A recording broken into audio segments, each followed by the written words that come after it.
Welcome to Game Woven, a collaborative storytelling collective building a world one game at a time. This week, we will be playing Kingdom by Ben Robbins. If you like what we do here and want to get involved, follow us on Twitter at GameWoven, where you can join our Discord, and check out our Patreon at patreon.com/GameWoven.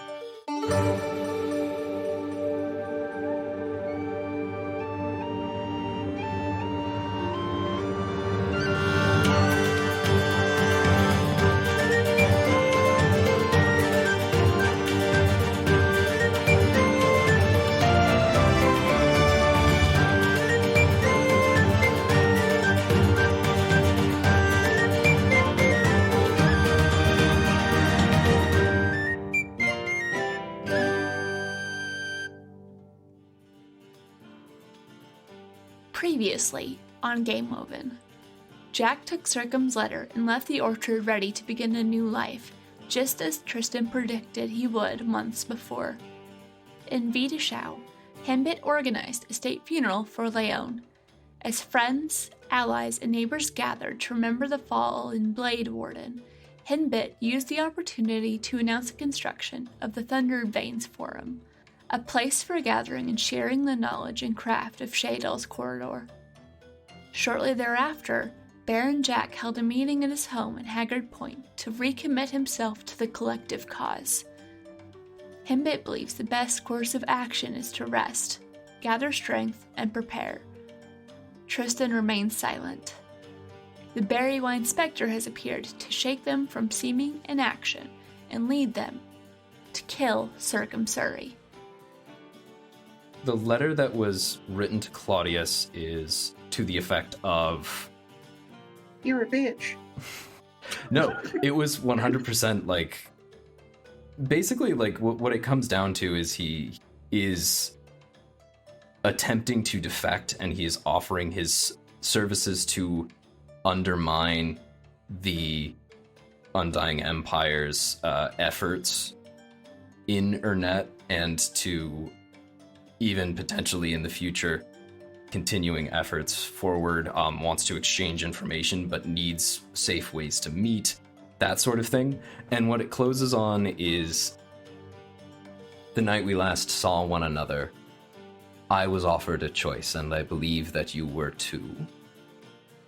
I refused to accept the cost, and it is now my sincere hope that one day I might be worthy of paying it. Rad as hell.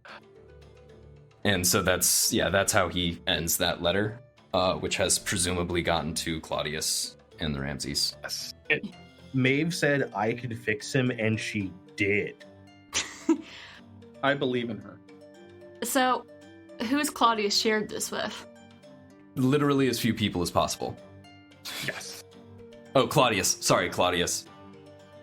Oh, yeah. yeah. No, I mean, I agree. I mean, we know definitely who Claudius is sharing it with.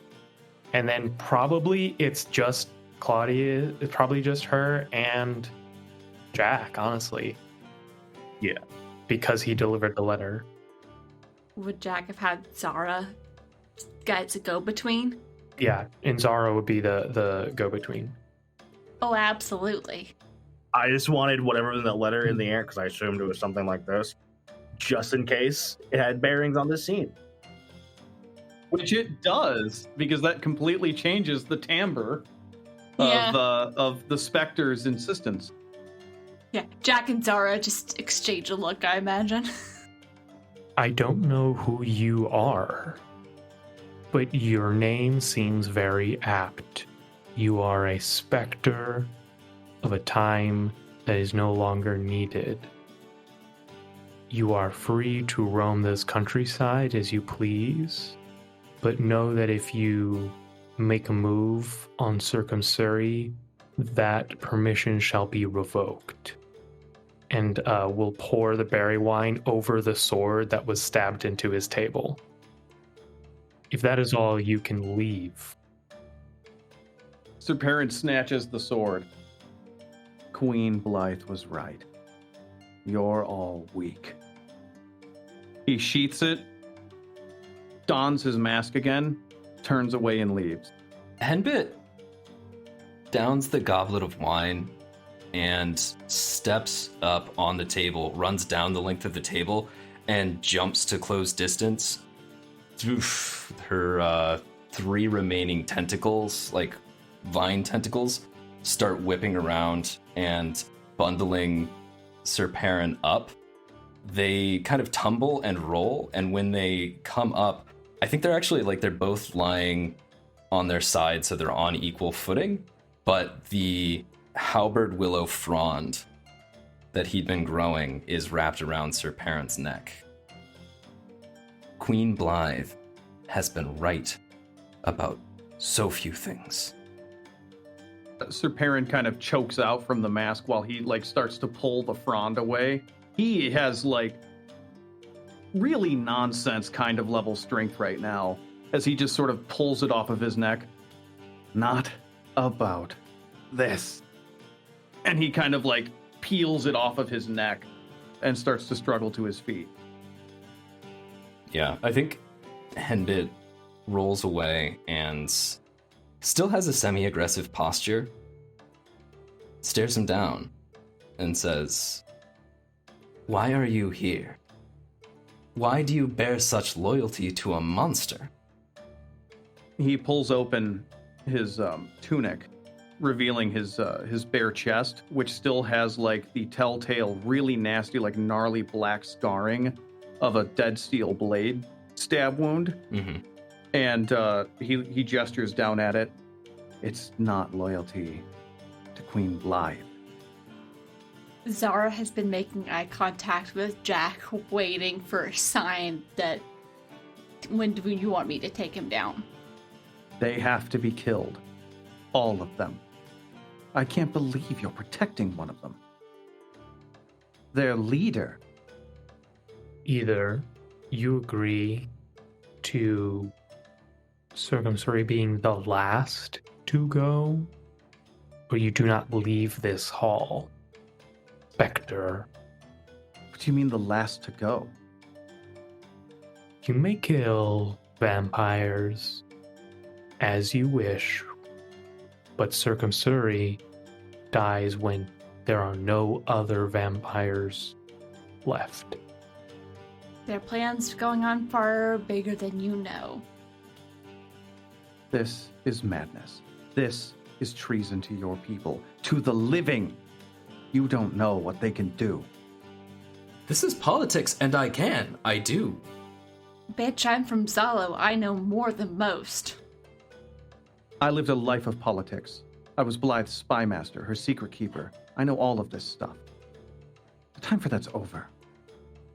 We need to purge them. They're a cancer. Cut them out.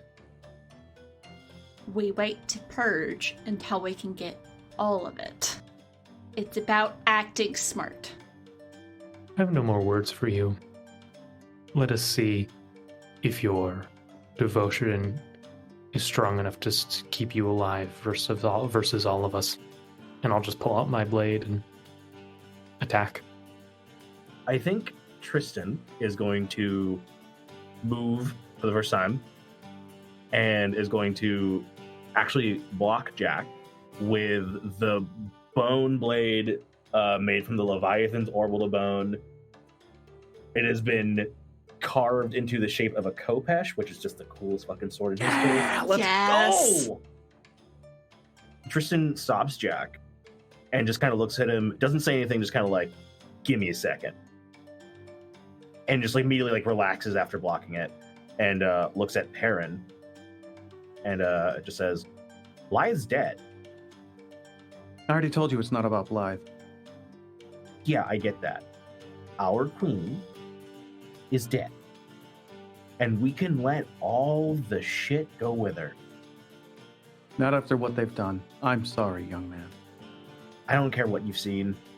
I promise I have more perspective than you ever will. I'm saving you right now because I've done that already for a few people here. I gave them a chance. I'm going to give you one. You are becoming just as much a monster as the ones you want to kill. And I get it. We're a nation.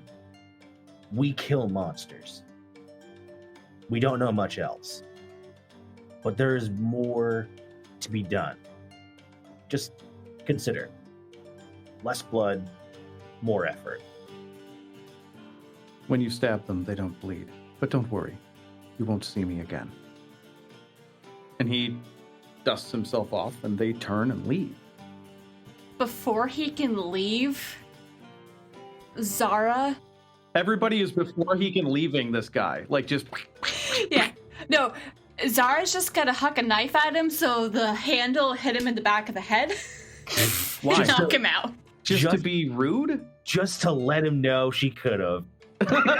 No, to knock him unconscious.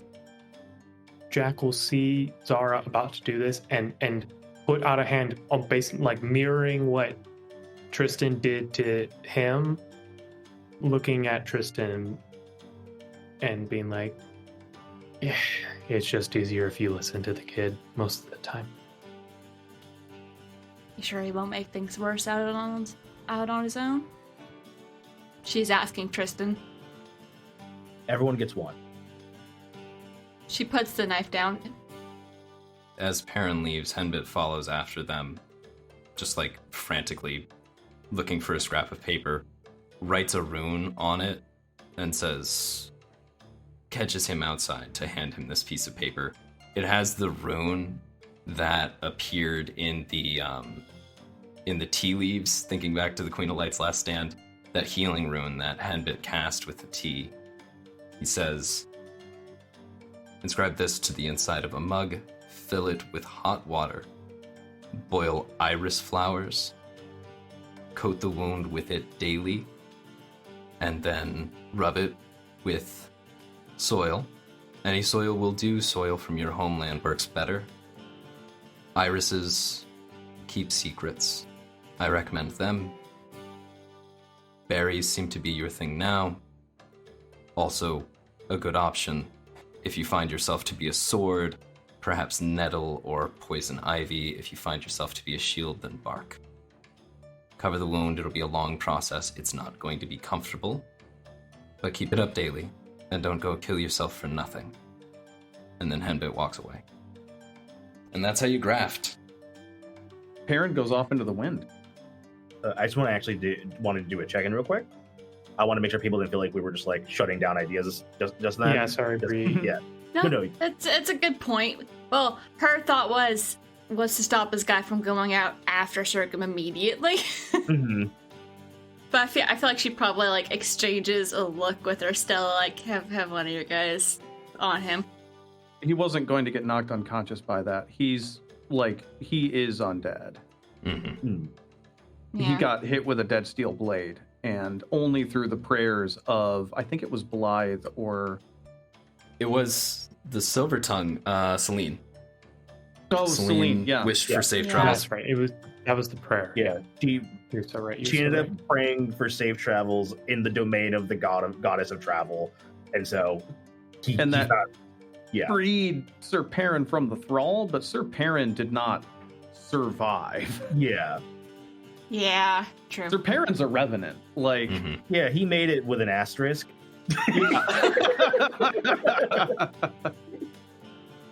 Bringing this scene to a wrap here. yes. So what I feel like we hit a huge dramatic question there, which was, what's to be done with Circumsuri? That's true. Or rather, like, what's everyone's vibe on Circumsuri? And it looks like everyone's pretty much in alignment. Like, we need to let that fella do his thing. Yeah. He Yeah. wants to help. I can wait on this, but I had another question I was gonna answer Lord. in this scene. Yeah, go for it. So once Henbit returned, well, with that taken care of, I believe I have something we can actually toast this wine to. Baronhood has been very rewarding, and I feel as though I have done the corridor at least some measure of good. I don't believe having Shamir and the baronies separated as they are are in either of their best interests anymore. So I would like to, with all of you gathered here, formally offer a combination to become one kingdom, neither Shalmir nor Barony. Something new, something that can grow. A united corridor. Jack, we always have been one corridor, one thing that had the capability of growing. All of that was lines on the map. You inviting us here tonight, that accomplished it. That's truly the thing. So, to collaboration, to growing together, and, as you said before we were interrupted, to the corridor. United Shaedal. The United Shaedal. Yeah, when everyone's toasting, I think just to himself, Tristan just says, to the King of Kings. And Zara's just smiling. To the what, Tristan? Tristan, to the what? The King of Kings. To the Remember? whom? At episode 1 of Kingdom, Tristan said, Tristan said, whether we wanted it or not, no one could stop Jack from becoming the King of Kings. It's just a question of whether or not he was a good one. Whew. I forgot that's that. good. Oh my god. That was 2 months ago. Yeah, I remember. Excellent. Perfect. Love it. I feel like we have 2 powers in agreement here. Do we want to check 2 crossroad boxes? Yeah, let's Yeah. do that. Let's fucking go. Our perspective, Tristan, what is the outcome of this unification of not just the Shaedal corridor, but also collaboration with Circum? Ooh, yeah. A united front, finally, against the Undying Empire? Ooh, shit's spicy. It is spicy. And our touchstone, Zara. How does Zara feel about this? Zara's feeling the same spark of hope she started to feel at home. She knows, like, it's been a different journey for these people than back in Solo, but they're starting to follow the path. And they've done a lot so far. So there's a lot of hope, and she really looks forward to getting a connection between the two. Awesome. I think that concludes the crossroad without a crisis. I have an idea. Hit us with. So, make a decision. Powers on the crossroad. The crossroad was, are we going to become an invading force? No. No. I think we make some use of the tunnels to trade some things that are useful to other places in order to get the few things that we need. But at this point, like, with the fighting having largely died down, we're able to more or less stabilize. I think Jack makes an active effort to collapse some of the tunnels that were compromised and try to create new ones. Or at least, like, because I don't think I can make more, like, capital T tunnels, but I can, like, make other spy work infrastructure, right? Zara didn't tell you about all of them. She just told you a couple. Oh, yeah, that's perfect. I feel like this is kind of turning into sort of like a crossroad resolution / epilogue. So feel free to wax a little bit as we go, and then I will sort of take the final portion of the epilogue rather than do the final crossroad. That'll be how we get this wrapped up in a half an hour. Yeah, I like it. Let's go. I have a pretty strong idea about Jack's epilogue. Does anyone... Go it. Do we want to start with Jack's epilogue? I feel like in order of drama, it'll be Jack as the most dramatic, probably, with Henbit and Zara tied for like a second, and Tristan's going to show up somewhere. I think, can I start for Henbit? Yeah, go ahead and start with Please. Henbit. Because Henbit's just continuing on the way things have been.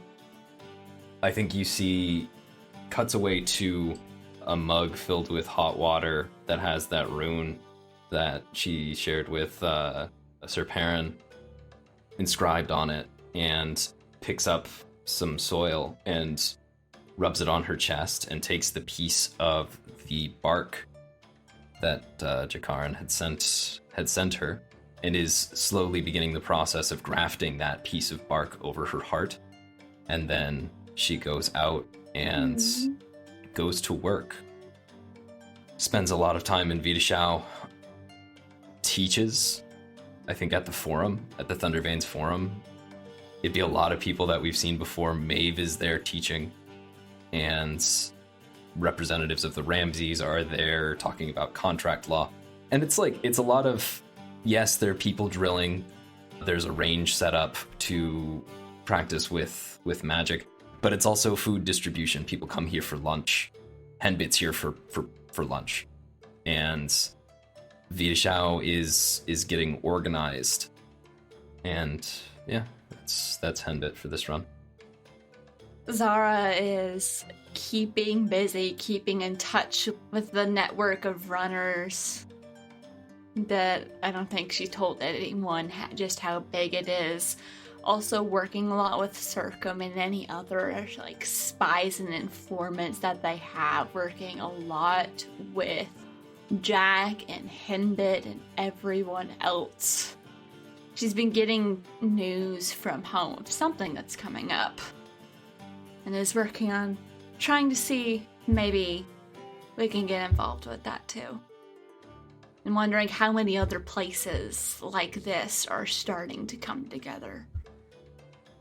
I'm starting to realize maybe it wasn't such a bad thing that she had to give in to the curse, because Tristan's pretty helpful.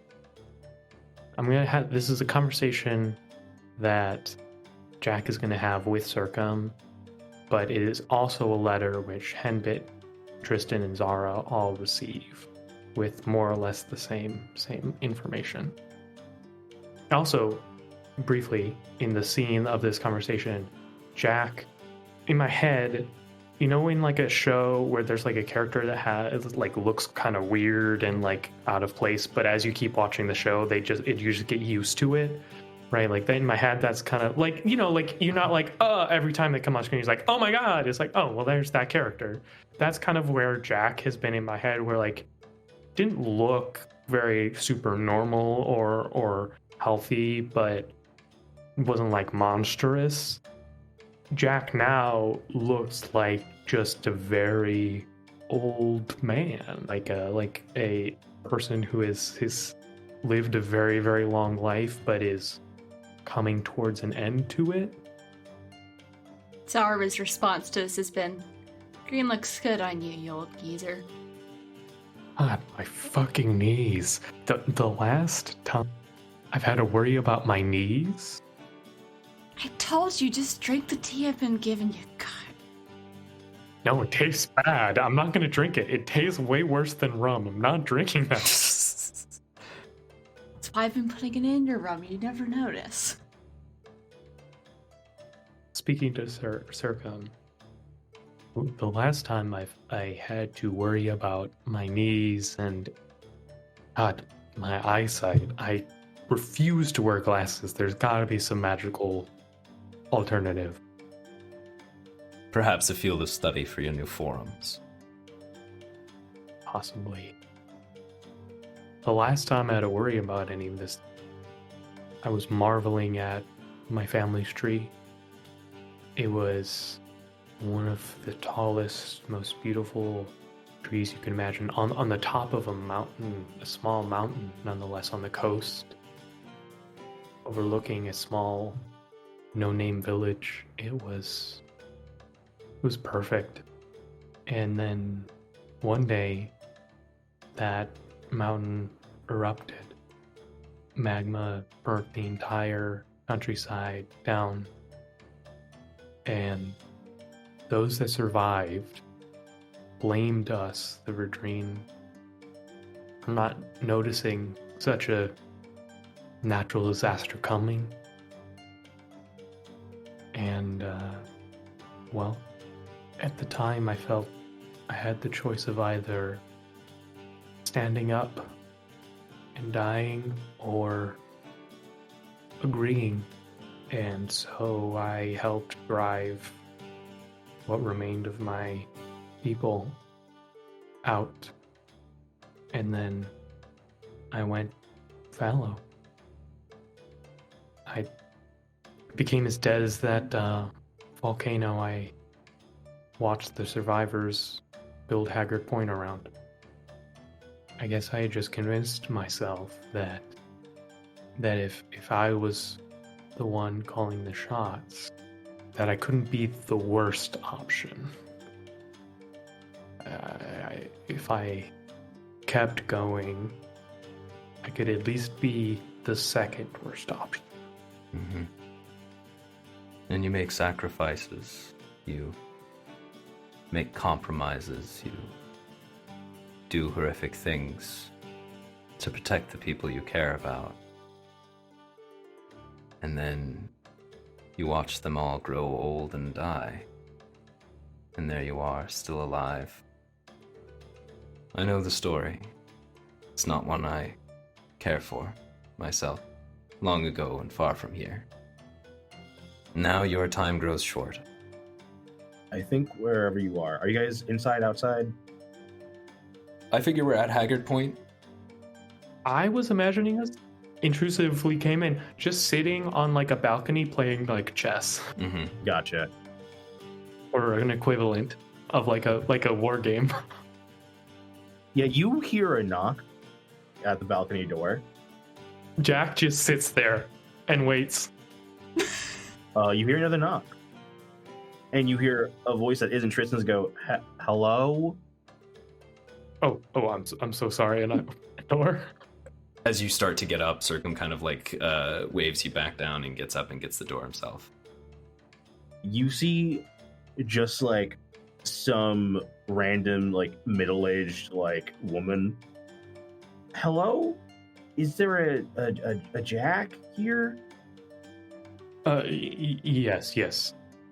Yeah, so 10 years ago, some 8-year-old kid gave me this letter and told me to bring it here. This motherfucker. You hear Zara from the corner. Wait, really? Yeah, he gave me some money to make sure I brought it here.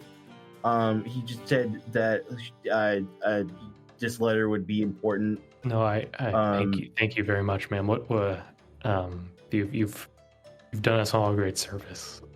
Yeah, she walks up and gives you a letter, and on it just says, "To the King of Kings." You know, I hate how much I love that kid. And I thought the dude who said he could call the bridge was weird. If you open the letter, it says, "Forgive who you've been, accept who you are, and love who you'll be. I'll see you soon. I gotta go pick up some friends." I think I'm going to round out this epilogue with just,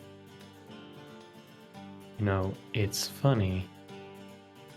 Now, I only used to be afraid of a lot of things, mostly myself. But I'm only really scared of one thing now, and that's just being a martyr. So I presume you will not be taking my offer. Ironically, I think I've had enough of immortality for one lifetime. Good.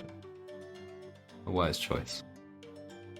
Now, I'm sure I'm going to beat you this time, because I tell you what, my war crabs are about to cast shadows, and what you don't know is that my pirates can deep strike through those shadows. Oh, I had forgotten. I love that we've now made an in-canon 40K ripoff. Yes. Yeah. Zara's back in the corner, and she's like, "Are you cheating again, Jack?" Using regional units. No, these have not. I know, James, and these are not technically released. These are playtest rules, but they are still officially written by the creator of this game. So The creator of this game, James D'Amato. What are those point costs? Let me see that data sheet. You have far too many of these. Never should have brought it from Zala. Should never. So Did everyone get their epilogue?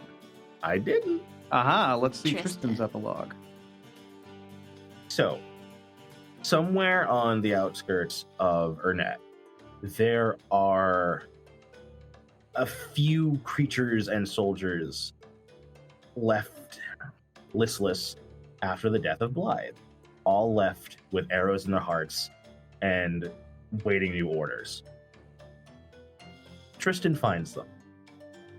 Tristan walks up, sword drawn, and says, I will fight as many of you as I need to, but you're all coming with me by the end of the day. And when someone stands to challenge him, he just readies his sword and whispers to himself, for the king. Irene steps out of the shadows as you're about to face off. Stand down. Follow him. And then just disappears. He knows what to do. Huh. Vanishes again. I didn't see that one coming. You guys want to get, like, breakfast for dinner? Like, we could do that. I don't... Yes. Oh, Brynner, I haven't had Brynner in so long. I've just been standing here waiting for order. Sick, yeah. You remember that old cook who used to make Brynner? Had that would do those flapjacks, except they had the I need berries some in them. flapjacks and sausage. I've always been a fan of Brupper myself. Brother, you're a loser and always were. Blythe should have just killed you. No, it's all 3 meals at once. It's brunch and supper. It's perfect. I regret... Listen, One of those weirdos that calls it supper, aren't you? Define the difference between supper and dinner. if you can't pick a meal, then you're weak and you can't pick a side. Our new master, dismiss him. Yeah, dismiss him. No, Get this no, brother it's freak not out of having here. everything you Dismiss. like all at once. Zara skids to a stop and just like, what? I regret every decision I've made to lead me to this point. Well, you know what you won't regret? Brupper. Brynner! Brynner, it's nothing. If they follow you, I think you could tell them to Brynner shut gang! up. Brynner gang! Okay, just to spite all of you, we're getting berserk. Over. It's over. We're done. Scene done. This bit's gone on too long. I love it. We transition over to Zara. Zara, one of your fellow runners, arrives to you on the outskirts of Shaumir and hands you a letter. The letter is signed with the seal of the Northern Verdreen of Finchen. And inside, it simply says, "It's time," which is your code to go get everyone and go to the grove that was pre-appointed. Big smile on her face and just bolts for wherever Henbit and Jack are meeting right now. Hey there. Think it's time we go on a bit of a trip. Got some people you need to meet. Trust me, you won't regret it. Also, where's the kid? Oh, he'll show up. I don't know. The last time I talked to him, he said something about Brupper, and I hope I misheard him, so... Oh yeah, that was just last night. You didn't. You receive a letter from a random old man. I said berserk. Upper gang, bottom tech.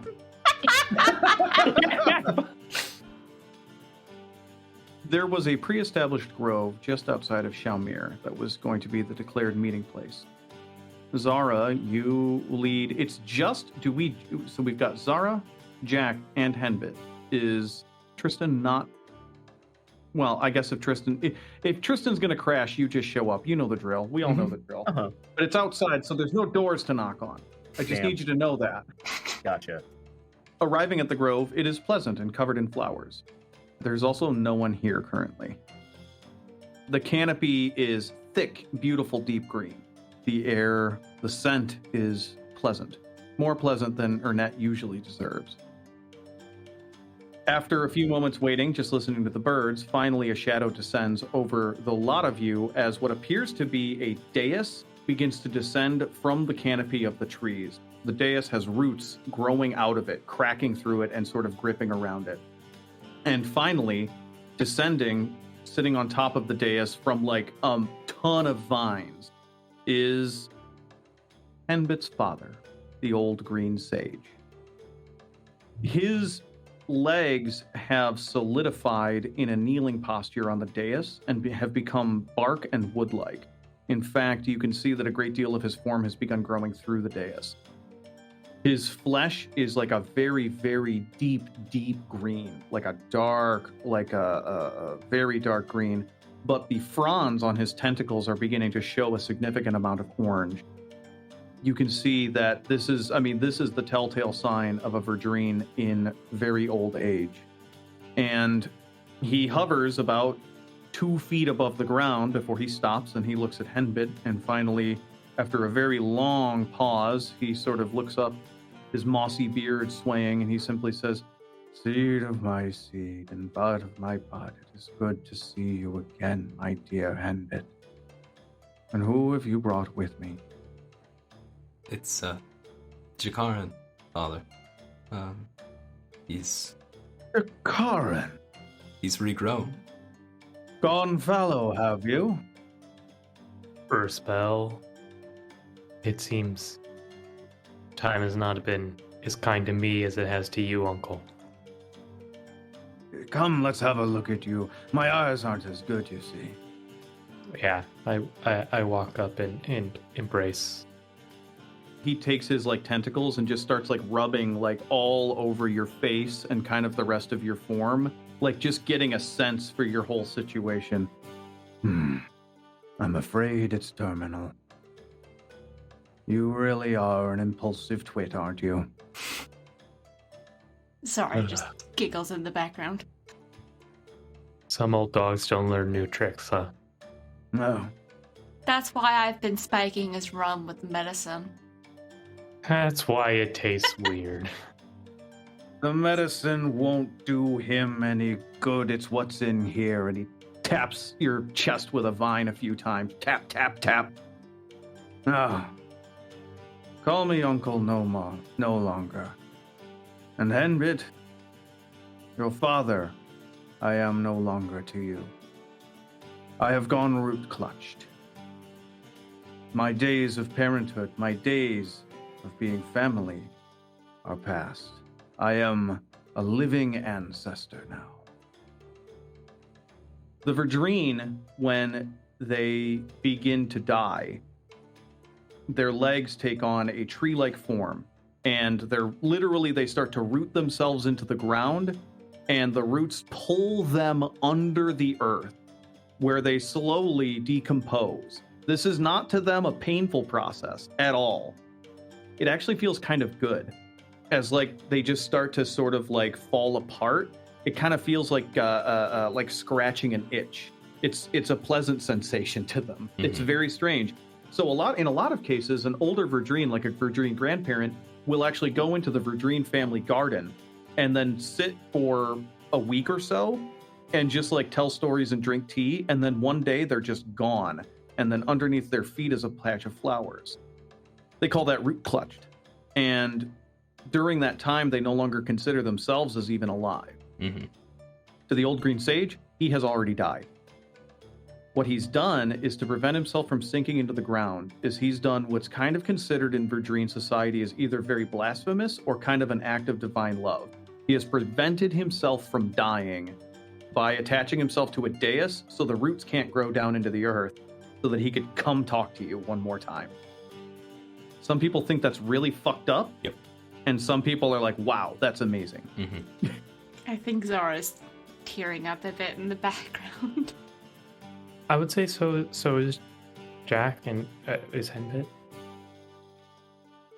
Henbit has actually climbed up on the dais and is sitting leaning up against your father.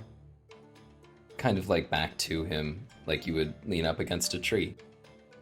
Even an old one. It says, well, I have made the best use of the wisdom that you gave me that I could. And you were a good father. I hope I was an equally good child. And I'll water the flowers where you finally nurture the soil until they pass away. And I'll water them in my heart forever. I'm going to miss you. We had a family garden. I would bury myself there. But we aren't in the age of gardens, are we, friend? No. I am not here to dispense wisdom. You have all that you need, and you didn't listen to a shred of it. Look at you. No. You started in a completely different sect of the Verdreen, and left your father to head north. What you did with that choice is your own. Same with you, Jack. This is a more practical matter. Afraid I don't have cookie-cutter wisdom for you to carry on your heart and stitch as an epitaph on your grave. Go north. Go and see. There is a valley there. The Blood River Valley. They call it Zalo. Zara. I can get him there. Perhaps you will understand more than these two the weight of the words I am about to say to you. The bridge is back. And it's there to stay. Zara looks absolutely floored by this news. That's been gone for... Mm-hmm. Wow. It's time. I look at them there. Go and see. Sit at the council. Tell them what you saw here in the corridor. It is humans that hate death. We Verdreen know better, don't we? We do. Wherever you find your rest. I don't believe I will be that far behind you, although maybe not in the same way. Get some sun and drink some water. Plant yourself in the soil and you can die like a man. He is not dying anytime soon. I'm pretty sure the kid would have showed up by now if he was. Just keeps looking around for Tristan. I'll tell them the story of Zolo on the way. I think the tide's finally about to turn. When we're ready to go, I think like Henbit kind of takes a deep breath and stands and gives the old green sage a kiss on the cheek and hops off the dais. When Henbit hops off the dais, the old green sage releases the vines. And with a thud, the entire assembly lands on the ground, and you can hear the cracking of the earth beneath. There used to be a garden here a long, long time ago. I remember it, but you don't. I'll be here. You will. Shall we go north? North? We have a long way to go, but thankfully I know a shortcut. And are you boys gonna love it there? Once again looks around for Tristan. Meanwhile, Yeah. Tristan is already at the bridge.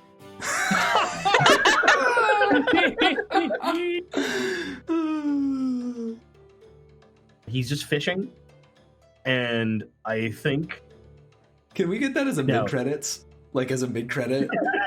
I feel like that's the I feel like that's sort of the like we cut to Tristan fishing, and then as we zoom out from Tristan fishing, we see the Overton Bridge with like the tree growing out of it. Yeah. He's already there. so.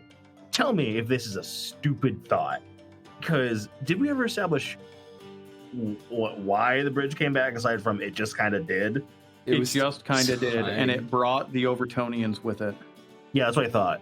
Yeah, we left that open. Gotcha.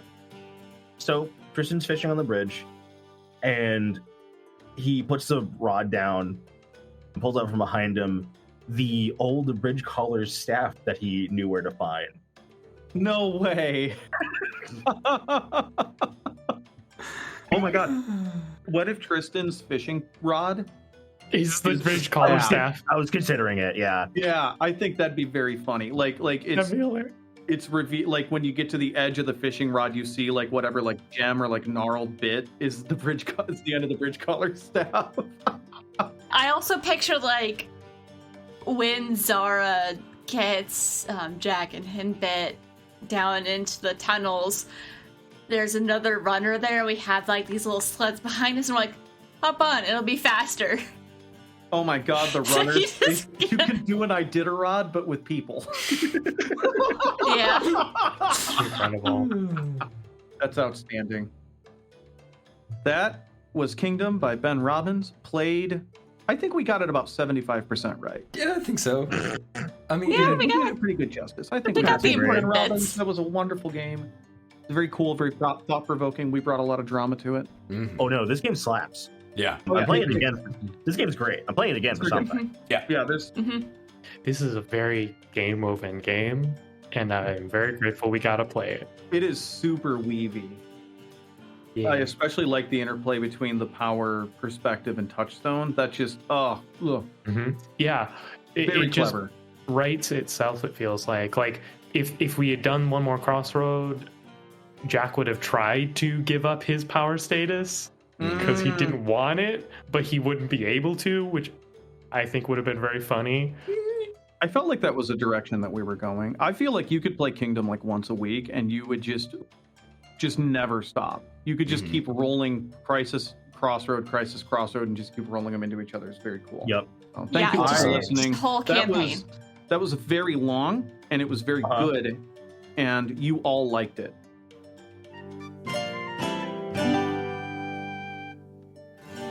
Thank you for listening to Game Woven. Please give us a follow on Twitter at GameWoven, join the Discord, support us on Patreon, and consider leaving us a review on Apple, Spotify, or whatever host you normally use. This week's episode featured me, TT Benjamin at TTBenjamin1 on Twitter, Lex at call_me_they on Twitter, Brianna at Brianna Jeans on Twitter, Zad at ZadKaleGreen on Twitter, and Rob at Rob B. Rolling on Twitter.